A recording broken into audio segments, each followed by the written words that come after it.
ஓகேவா?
யாரு ஃப்ரண்ட்ல பேக்ல நடக்காதீங்க, ஷேடோ ஏறுது.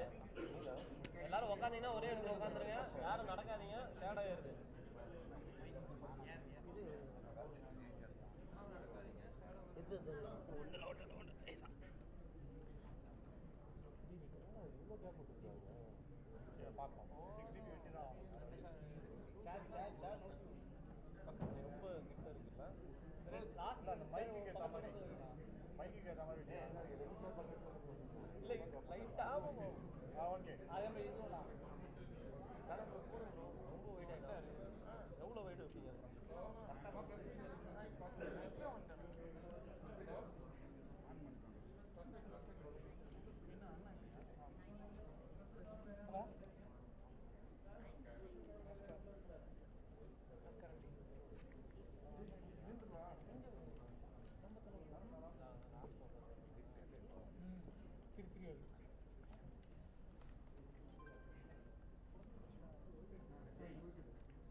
Good evening, Namaskar, Malai Vanakangal.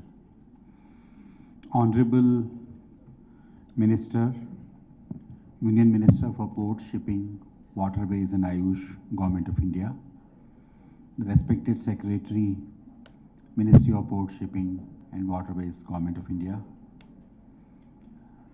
my dear friends from visual and print media, on behalf of Chennai Port Authority, Vausi Port Authority and Kamarajar Port Limited, and on behalf of, on my personal behalf, a warm welcome to all of you. On behalf of Honorable Minister and Ministry of Port, Shipping and Waterways, we are very thankful to our friends from visual and print media who have come here in large numbers to cover this important event of road show for Global Maritime India Summit 2023, which is the third edition of Maritime India Summit after the previous two editions of 2016 and 2021. Honorable Minister has been visiting various states and generating interest in this important global event, which has been conceptualized by our Honorable Prime Minister to put India on the maritime center stage of the world. I extend a warm welcome to Honorable Minister, respected Secretary and all of you, and I request respected Secretary to kindly lead the interaction with our dear friends. Thank you.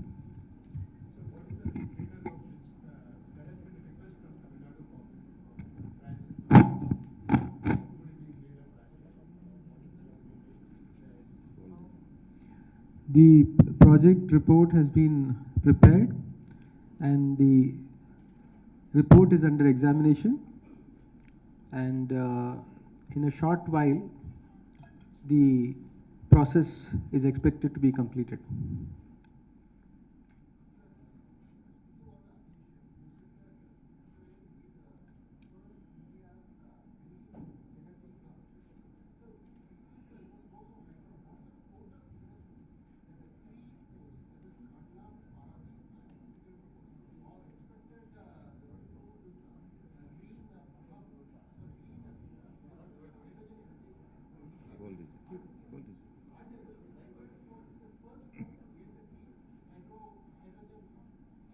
Yeah, so green hydrogen hubs have been planned in 3 different locations. One is Kandla, one is Tuticorin, and one is Paradeep Port, 3 ports.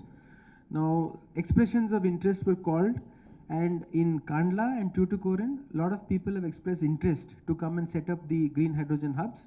More than 20 parties and have expressed interest, and that includes some of the biggest names in the world. So almost 1.5 lakh crores of investment is expected in Kandla, more than 50,000 to 80,000 crores in Tuticorin. Any plan to set up a new port in Tamil Nadu? What? New port? No, we have 3 major ports. That's it, and the ports are being expanded. Kamarajar Port is under expansion. Tuticorin Port is under expansion. For your information, under the Sagramala program, we have identified 106 projects only in the state of Tamil Nadu. Out of the 804 projects, 106 projects, that too in consultation with the state government, state maritime board, etc., etc. Okay. And out of the 160, 106 numbers project, worth more than 1.4 lakhs crore. 1.4 lakhs crore. Okay. And out of these 106 projects, so far, by spending 35.133 crores, we have completed 48 projects in Tamil Nadu. And 28 projects worth of rupees 64,345 crores are under implementation. Okay. The third one, 30 projects are different stages of implementation. This is how Sagarmala program, which was launched by Honorable Prime Ministers, have become so meaningful, so purposeful, so productive, so result-oriented. As a result, because of the modernization, mechanization, digitization, and modern facility incorporation, now all these three ports become competent, globally competent, whether it is Tuticorin or Kamaraja or Chennai. All the ports equally become globally competent. As a result, they have able to enhance their cargo handling capacity, efficiency, all kind of capacity building, and also they have added more values to this dimension of this particular port, like Chennai did the addition of international cruise terminal. These are the addition, value addition. Now it is giving more business, and Visakhapatnam and many more, like this kind of international cruise terminals are coming up in many places, like in Calcutta also under construction. So this is how coastal cruise tourism is being promoted. And the Chennai and Kamaraja and Tuticorin, these are the three efficient ports nowadays. They have got their vision, like Tuticorin. They brought the investment of 50,000 crores for the hydrogen, like fuel, green hydrogen, okay, for green hydrogen. And this particular port could able to make itself a green port. And they have developed greenery and all others, solar powered energy has been, wind power, solar power energy had been utilized there. As a result, pollution has come down, and this is going to be one of the most beautiful green port in the country. Yeah.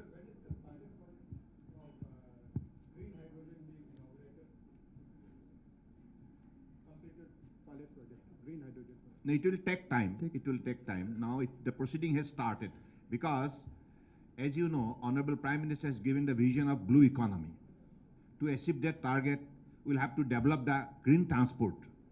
In the line of the principle of green transport, we are now going to develop green port and green shipping. So this is the kind of follow-up action from the respective different departments, like transport will do, like the railway will do, and like the others ministries, steel, shipping, powers, every ministries, whoever is responsible for the promotion of this particular scheme, they have already started the initiative.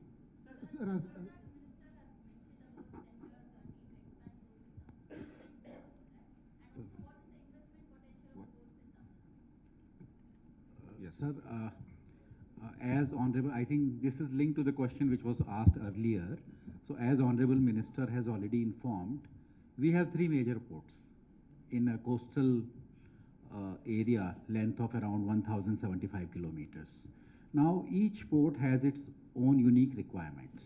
As Honorable Minister mentioned under Sagarmala. Now in Sagarmala, we have added 38 million tons per annum capacity at Kamaraja port, right?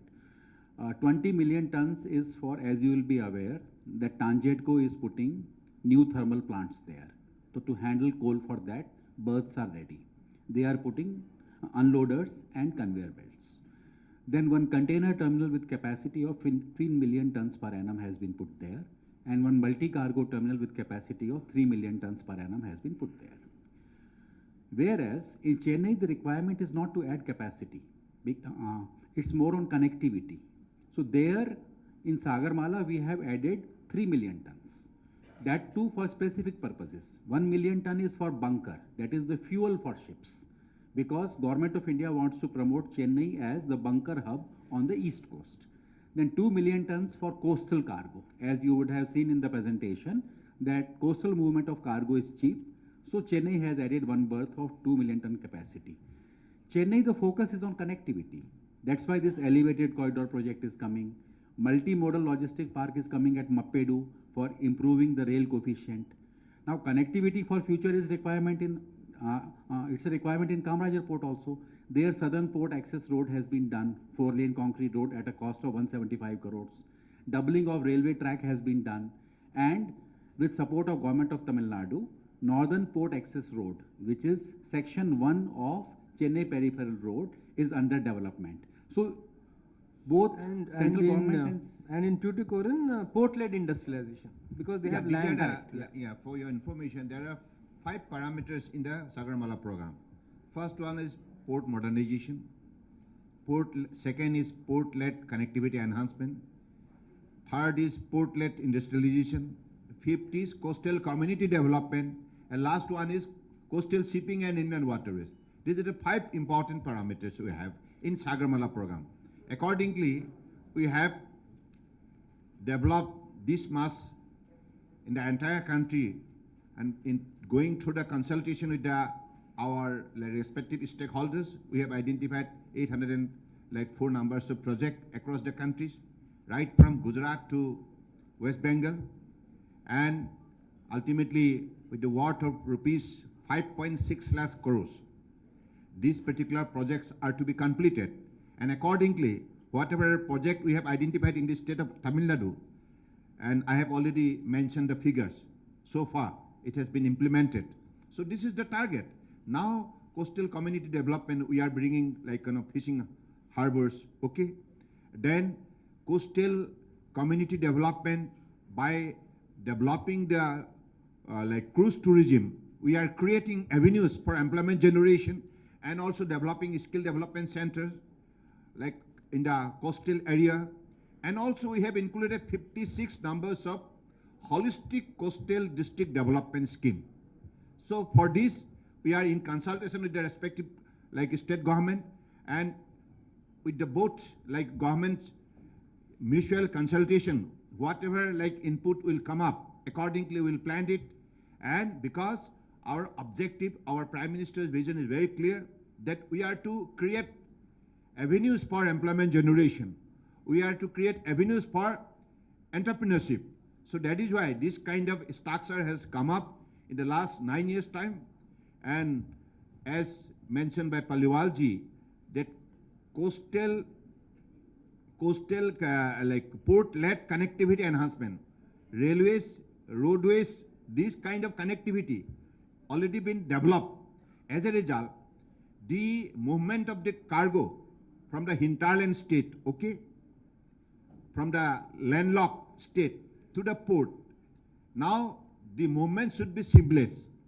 And also to reduce the cost of the transportation from double digit to single digit, Honorable Prime Minister has launched National Logistic Policy, bringing all the related 7 ministries together, developing a common portal so that user of the port, exporter, importer will have no problem to access those relevant documents within a time, within a limited time frame. So this is how the entire ecosystem are being developed. As a result, the performance as per the World Bank study report, you have already come to know how India could able to promote its position from 54 to 38 in many parameters, from 44 to 22nd. So now in many sectors, we have defeated the America, Germany, Canada, Australia, etc., in some parameters. So this is the efficiency level we have achieved so far. And I am confident that these 3 ports in Tamil Nadu, Tuticorin, Kamaraja and Chennai, they become so competent, globally competent now. And many more a new scheme we are going to add it in the near future as per the requirement, because the user of the port, as per their requirement, will develop the ports, because then the business intensity, economic growth is going to be faster.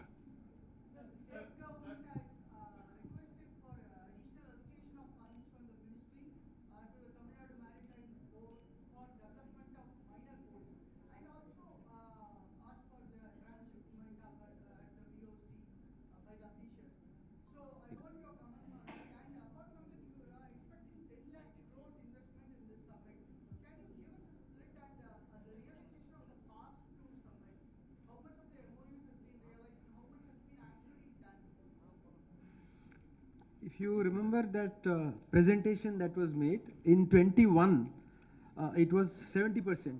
The out of the MOUs that were signed, around 70% was the realization. In this, we are expecting about 10 lakh crores of investments, and the breakup also was, I think, shared. Let me see if I have the figures. Otherwise, we'll share it with you later. It is in various fields, including technology, setting up new ports, adding to the green hydrogen hubs, industrialization, a lot of these fields. Many of those verticals are there in that. Okay, it's there in the presentation, and we'll give you the details.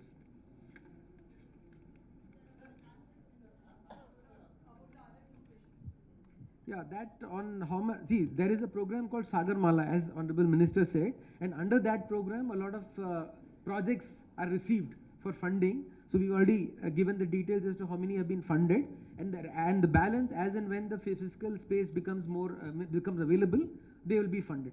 So what we do is we give first in principle funding, and then the process of economic, environmental clearance, etc. takes, so it takes time. The DPRs have to be developed. So during that, once that is done, then we give the sanctions. So that is an ongoing process. Due to Corona, the world is ocean freight. Mostly, like, are you have any agenda for reducing that ocean freight?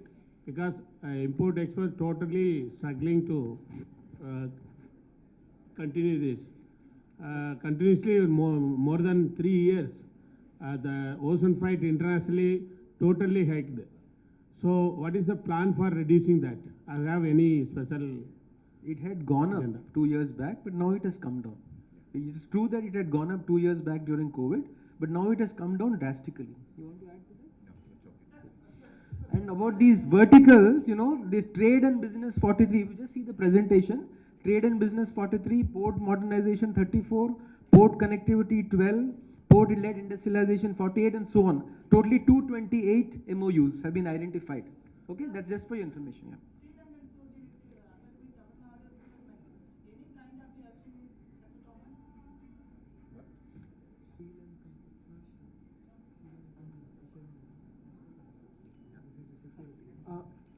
Sir, 75% of the transshipment happens in Colombo, Malaysia, and Singapore. Against this backdrop, are you looking at developing any one of the ports on the east coast as a gateway for Southeast Asia, sir? Either it could be Tuticorin or Visakhapatnam. We have a plan to develop international transshipment terminal at Galathea Bay. Andaman Nicobar. Okay. So in this aspect, we have already invited the expression of interest. So far, many more like an interested party have participated. So this is the position at present.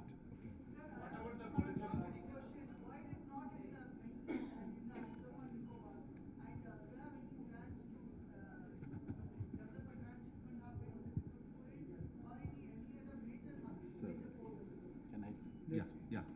See, I think you have to look at also geography of India, right?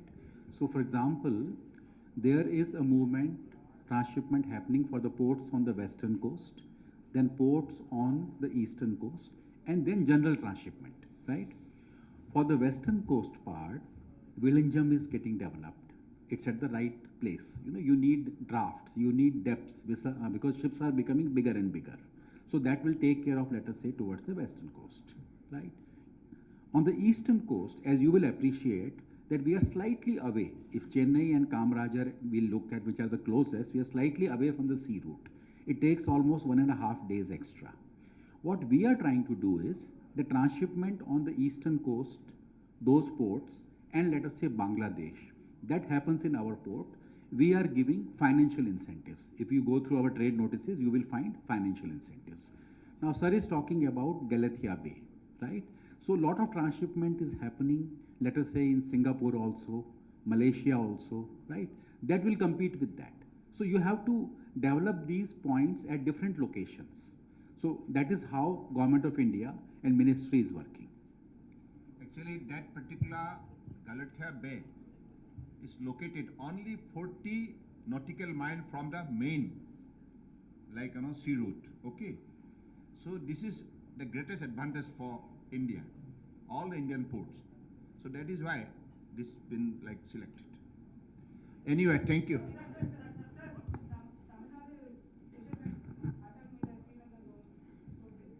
he is saying actually.